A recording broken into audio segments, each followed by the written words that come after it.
Պարոն Դանելյան, այսօր կառավարության նիստի ժամանակ Նիկոլ Փաշինյանը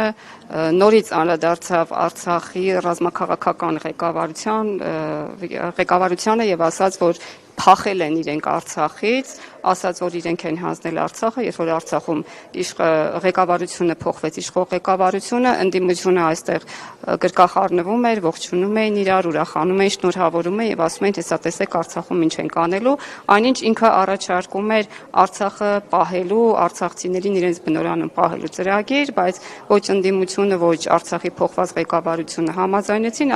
արդյունքում Արցախը կորցրեցին այն աստիճանի, որ մարդիկ բռնի տեղահանվեցին։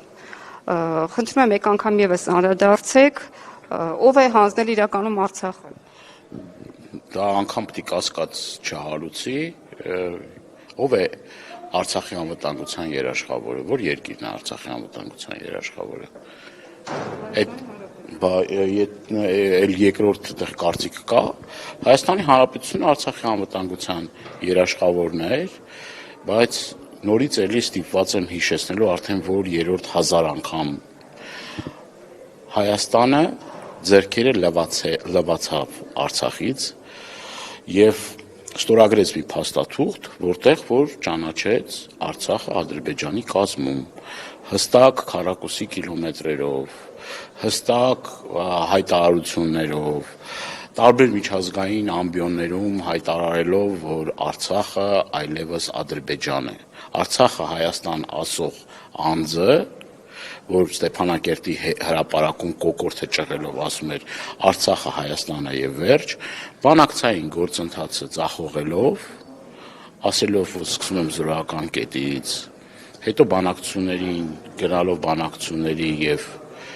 այսպես ասած իրեն գժի տեղ տնելով, դա իր խոսքերն են, այդ բանակցային գործընթացը տապալվեց, հետո հայտնի իրադարձությունները տեղի ունեցան, մի քանի պատերազմներ, փոքր ու մեծ պատերազմներ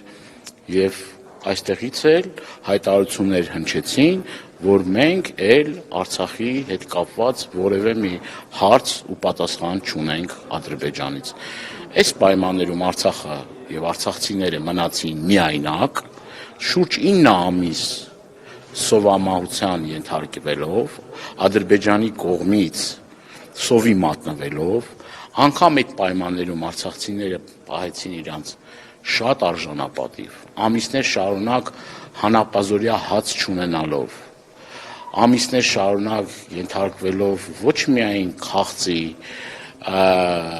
հալածանքների, ճնշումների տարբեր կողմից, այդ թվում նաև Հայաստանի կողմից այդ ճնշումները կան։ Ճնշումը ո՞րն էր։ Ճնշումը հետևյալն էր, որ հիշեք այդ օրվա այն հայտարարությունները, որ արվում էին, ասում էին գնացեք եւ Ադրբեջանի անձնագրեր ստացեք։ Այդ էր իրանց ասելը։ Բայց ինչ եղավ դրանից հետո։ Դրանից հետո տեղի ունեցավ հայտնի իրադարձությունները, նորից էլի պատերազմը, որը անհավասար պատերազմ էր։ Դուք գիտեք, ուժերի հարաբերությունը ինչ աշճանի էր, ոչ թե մեկը 5-ի էր, մեկը 10-ի էր, մեկը 100-ի էր։ Եվ այս անձնավորությունը շարունակում է նորից կրկին անգամ թիրախավորել արցախցիներին։ Այն արցախցիներին կներեք, որոնք որ ամենաթանկն են տվել, ամեն երկրորդ, երրորդ ընտանիք իր հարազատին կորցրել է։ Արցախյան պատերազմների ընթացքում արցախցիները ամենաշատ մասնակցությունն են ունեցել։ Եթե մենք այդ համամասնությամբ նայում ենք, դա անհամեմատելի է, հազարավոր արցախցիներ իրենց կյանքը նվիրաբերել են հանուն Արցախի։ Ինչի մասին է խոսքը։ Փաշինյանը ասում է, որ արցախցիները կռվել են հեգնանքով, հա, ասում է ոչ մի բան էլ չեն կռվել, զենքի 90%-ը ձեռք տված չի եղել Արցախի։ Դուք ես քիչ առաջ նշեցի հարաբերակցությունը, թե քանիսի դիմաց հարաբերակցություն էր։ Երբ որ օղակի մեջ սեղմված էր Արցախը, բոլոր կողմերից, բոլոր հնարավոր եւ անհնարին ուրեմն մեթոդները գործադրել են արցախցիների նկատմամբ։ Ի վերջո էթնիկ զտում ցեղասպանություն է տեղի ունեցել Արցախում։ Մանկահասակ երեխաներ են գլխատվել։ դա ինչ է, դա ցեղասպանություն է, չէ՞ տեղի ունեցել։ Բա որ Արցախում ցեղասպանություն է տեղի ունեցել, մենք էլ փաստում ենք, որ այո, ցեղասպանություն տեղի է ունեցել։ Հայաստանի Հանրապետության իշխանությունների ֆունկցիան ո՞րն էր։ Լուր հետևել եւ ասել, որ արցախցիները անվտանգ են։ Հիշում եք այդ օրերին ինչ էր ասում Նիկոլ Փաշինյանը։ Ասում էր Արցախի մեր հայրենակիցներին որևէ մի վտանգ չի սպառնում։ Այդ օրերին, որ էթնիկ զտման էր ենթարկվում Արցախի մեր ժողովուրդը, ինչ պիտի աներ արցախցի ընտանիքը, շարունակեր մնալ եւ էթնիկ զտման ենթարկվեր, որն էր։ Ես հիշեցնեմ ձեզ, որ Փաշինյանը ասում է, որ պիտի մնային, միջև վերջ կռվեին, այդ զենքը օգտագործեին, բայց թողել փախել են։ Այսինքն Նիկոլ Փաշինյանը նպատակը այն էր, որ այդ 100,000 ավել արցախցիները, որ կային, այդ 100,000 արցախցիները սպանվեին, ցեղասպանվեին, ասենք այդ 100,000 արցախցիները սպանվեին, որ Արցախի հարցը վերջնական փակեր, իր հոգին կփառավորվեր դրանից, հա, այդ 100,000 ավել արցախցիները, որ այդ մի մասն էլ էթնիկ զտման ենթարկվեին, լավ կլներ, կուրախանար դրանից այդ փաստից։ Ինչն է, որն է իր առաջ, չէ, որն է իր առաջարկը, որն է իր առաջարկը։ Այդ մազապուրց փախել են։ Հիմա նույն տրամաբանությամբ արդեն կասկածի տակ է առնվում նաև հայոց ցեղասպանության հարցը։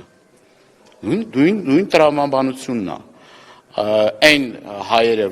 որոնք որ էլի մազապուրց փախել են, հնարավորություն են ունեցել փրկվելու, Նիկոլ Փաշինյանի լոգիկայով պիտի այդ մարդիկ էլ պիտի այդ մնացած մեր հայրենակիցներն էլ նրանք էլ ցեղասպանվեին, օրինակ սփյուռք չլներ, հա, այսինքն դա տգիտություն է, դա անբարոյական վերաբերմունք է եւ որևէ առումով, որևէ մի ձևով ընդունելի չի։ Ես հիշեցնեմ ձեզ նաեւ, որ անգամ այն 1 տասնյակից ավելի հայերը, որ մնացել էին Արցախում եւ ի վիճակի չէին գալու, ունեին հաշմանդամության խնդիրներ, հոգեկան առողջության խնդիրներ ունեցող մարդիկ կային, այդ մարդկանց անգամ ադրբեջանցիները չհանդուրժեցին, որ Ստեփանակերտում մնան։ Վերջին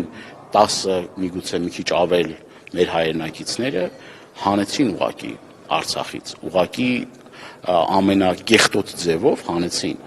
Արցախից։ Ինչա, բա որ հանդուրժող են այդ 10 հայինի, քիչ էին հանդուրժում։ Այդ 10 հայն ինչի չէին հանդուրժում։ Պարզ չէր Ադրբեջանի ծրագիրը, որ նա